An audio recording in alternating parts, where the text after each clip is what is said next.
Hi welcome back to my YouTube channel Poornima's kitchen. ಇವತ್ತಿನ special paneer fried rice ಮನೇಲಿ ಹೇಗೆ ಮಾಡೋದು ಅಂತ ಹೇಳ್ಕೊಡ್ತೀನಿ ತುಂಬ ಈಸಿಯಾಗಿ. ಮೊದಲಿಗೆ ಒಂದು ಬೌಲಷ್ಟು ಅನ್ನನ ತಗೊಂಡಿದ್ದೀನಿ.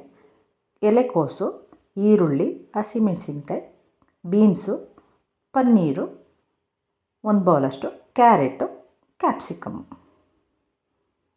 ಮತ್ತು ಮಸಾಲೆಗೆ ಸ್ವಲ್ಪ ಪೆಪ್ಪರ್ ಪೌಡರನ್ನು ತಗೊಂಡಿದ್ದೀನಿ, ಶುಂಠಿ ಬೆಳ್ಳುಳ್ಳಿ ಪೇಸ್ಟು, ವಿನೆಗರು, ಸೋಯಾ ಸಾಸು, ಸ್ವಲ್ಪ ಟೊಮೊಟೊ ಕೆಚಪ್ಪನ್ನು ತಗೊಂಡಿದ್ದೀನಿ. ತುಂಬ ಈಸಿಯಾಗಿ ತುಂಬಾ ಬೇಗ ಮಾಡ್ಕೋಬೋದು ಅನ್ನ ಮಾಡಿ ಇಟ್ಕೊಂಡಿದ್ರೆ.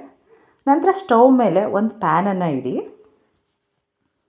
ಪ್ಯಾನ್ ಬಿಸಿ ಆದಮೇಲೆ ಸ್ವಲ್ಪ ಎಣ್ಣೆನೇ ಹಾಕೋಣ. ನಿಮ್ಗೆ ಎಣ್ಣೆ ಎಷ್ಟು ಬೇಕೋ ಅಷ್ಟನ್ನು ಹಾಕಲಿ. ಒಬ್ಬೊಬ್ಬರು ಜಾಸ್ತಿ ಎಣ್ಣೆ ಇಷ್ಟಪಡಲ್ಲ, ಒಬ್ಬೊಬ್ಬರು ಸ್ವಲ್ಪ ಎಣ್ಣೆ ಜಾಸ್ತಿ ಇದ್ದರೆ ಇಷ್ಟಪಡ್ತಾರೆ. ಅದಕ್ಕೆ ನಿಮ್ಗೆ ಎಷ್ಟು ಅವಶ್ಯಕತೆ ಇರುತ್ತೆ ಅಷ್ಟು ಎಣ್ಣೆನ ಹಾಕೊಳ್ಳಿ. ನಂತರ ಎಣ್ಣೆ ಕಾದ ನಂತರ ಅದಕ್ಕೆ ಹಸಿಮೆಣ್ಸಿಕಾಯಿನ ಹಾಕ್ತಾಯಿದ್ದೀನಿ. ನಿಮ್ಮ ಖಾರಕ್ಕೆ ಎಷ್ಟು ಬೇಕೋ ಅಷ್ಟು ಹಸಿಮೆಣ್ಸಿಕಾಯಿನ ಹಾಕಿ. ಹಸಿಮೆಣ್ಸಿಕಾಯಿ ಇಲ್ಲ ಅಂದರೆ ನೀವು ಚಿಲ್ಲಿ ಸಾಸನ್ನು ಹಾಕ್ಕೋಬೋದು.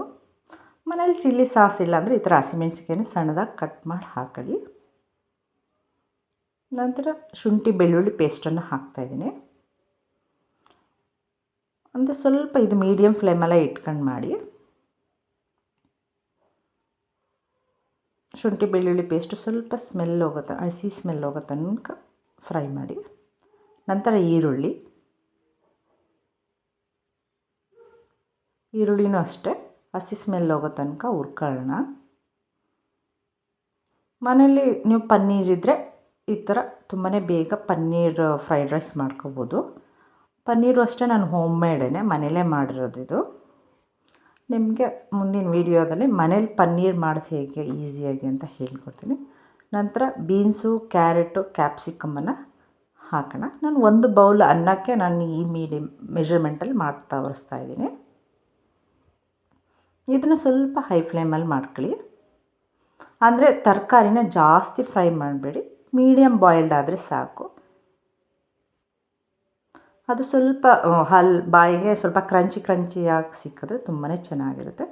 ಮತ್ತು ಕ್ಯಾಬೇಜ್, ಎಲೆಕೋಸು ಅದನ್ನು ಹಾಕೋಣ. ಮೇನ್ ಇಂಪಾರ್ಟೆಂಟು ನಮಗೆ ಇದಕ್ಕೆ ಫ್ರೈಡ್ ರೈಸ್ಗೆ ಕ್ಯಾಬೇಜ್. ಆ ಕ್ಯಾಬೇಜ್ ಸ್ಮೆಲ್ ಬಿದ್ರೇ ಫ್ರೈಡ್ ರೈಸ್ ಒಂಥರ ಸ್ಮೆಲ್ ಟೇಸ್ಟು ತುಂಬಾ ಚೆನ್ನಾಗಿರುತ್ತೆ.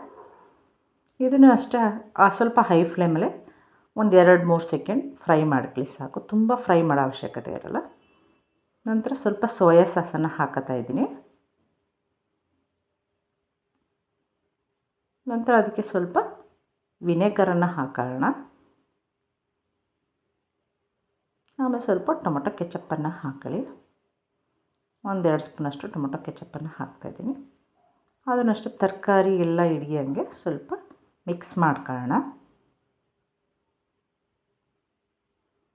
ಚೆನ್ನಾಗಿ ಮಿಕ್ಸ್ ಮಾಡಿ ಇವೆಲ್ಲ ಹಾಕಿದ್ಮೇಲೆ ಸ್ವಲ್ಪ ಹೈ ಫ್ಲೇಮಲ್ಲೇ ಮಾಡಬೇಕು ನೀವು. ನೋಡಿ, ನಾನು ಮನೇಲೇ ಮಾಡಿಟ್ಕೊಂಡ್ರಂಥ ಪನ್ನೀರನ್ನು ಹಾಕಿದ್ದೀನಿ. ನಾವು ಮನೇಲೇ ಮಾಡಿರೋ ಪನ್ನೀರ್ ಆದ್ದರಿಂದ ನಾವು ಸ್ವಲ್ಪ ಜಾಸ್ತಿ ಕೈ ಆಡಿದ್ರೆ ಏನಾಗುತ್ತೆ, ಸ್ವಲ್ಪ ಒಡೆದೋಗುತ್ತೆ. ಸ್ವಲ್ಪ ಪ್ರೆಸ್ ಮಾಡ್ದಂಗೆ ಮೀಡಿಯಮ್ ಆಗಿ ಕೈ ಆಡ್ಕೊಂಡ್ರೆ ಸಾಕು. ಇದನ್ನು ಬೇಕಾದರೆ ಫ್ರೈ ಮಾಡಿ ಇಟ್ಕೊಂಡು ನೀವು ಮೇಲೆ ತಿನ್ನಬೇಕಾದ್ರೆ ಉದುರಿಸ್ಕೊಂಡ್ರೂ ಆಗುತ್ತೆ. ನಾನು ಟೇಸ್ಟ್ ಸಿಕ್ಕಲಿ ಅಂತ ಅದಕ್ಕೆ ಹಾಕ್ತಾಯಿದ್ದೀನಿ. ನಂತರ ಉದುದ್ರಾಗಿ ಮಾಡ್ಕೊಂಡಿರೋಂಥ ಅನ್ನನ ಹಾಕಿ ಚೆನ್ನಾಗಿ ಮಿಕ್ಸ್ ಮಾಡಿದ್ರೆ ಪನ್ನೀರ್ ಫ್ರೈಡ್ ರೈಸ್ ರೆಡಿ ಆಗುತ್ತೆ. ಇದಷ್ಟು ಜಾಸ್ತಿ ಪ್ರೆಸ್ ಮಾಡಿ ಅಮ್ಕಿ ಕೈ ಆಡಬೇಡಿ, ಸ್ವಲ್ಪ ಮೇಲ್ಮೇಲೆ ಕೈ ಆಡ್ಕೊಂಡ್ರೆ ಸಾಕು. ಸ್ವಲ್ಪ ಉರಿನ ಮೀಡಿಯಮ್ ಫ್ಲೇಮಲ್ಲಿ ಇಟ್ಕೊಳ್ಳಿ. ನಾವು ಮನೆಯಲ್ಲೇ ಮಾಡೋದ್ರಿಂದ ಹೈ ಫ್ಲೇಮಲ್ಲಿ ಮಾಡೋಕ್ಕಾಗಲ್ಲ, ಸೀದೋಗುತ್ತೆ. ಈ ಥರ ಮೇಲ್ಮೇಲೆ ಕೈ ಆಡಿದ್ರೆ ಸಾಕು.